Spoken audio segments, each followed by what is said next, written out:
Programang ito ay rated SPG, striktong patnubay at gabay ng magulang ang kailangan. Nagtatampo nga si Lena kay Rigor dahil sa hindi pagsipot ni Rigor noong inimbita niya ito para kumain.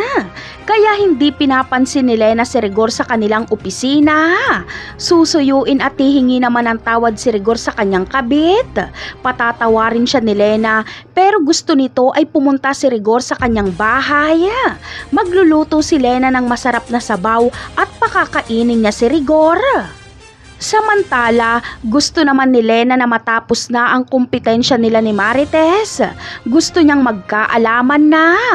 Kaya sa pagpunta ni Rigor sa kanyang bahay ay gagawa ng paraan si Lena para malaman ni Marites na nasa bahay ni Lena si Rigor. Ito namang si Marites ay nagdadalawang isip pa kung pupunta siya sa bahay ni Lena o hindi.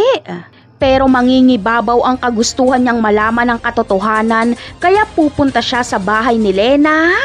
Hindi nakalak ang pinto dahil sinadya talaga ito ni Lena para makapasok si Marites. At sa pagpasok nga ni Marites ay dito niya makikita ang nakita ni Tinding na hindi niya pinapaniwalaan. Maaktuhan niyang naghahalikan si Lena at Rigor. Sa pagkakataong ito ay wala nang lusot si Rigor. Magwawala sa galit si Marites. Habang si Lena naman ay sasamantalahin ang pagkakataon na papiliin si Rigor kung sino ba sa kanila ni Marites. Alam kasi ni Lena na sa pagkakataong ito ay mas malaki ang tsansa na siya ang piliin ni Rigor dahil galit na galit si Marites. Napakarami pa nating dapat abangan sa mga susunod na episode. Paalam!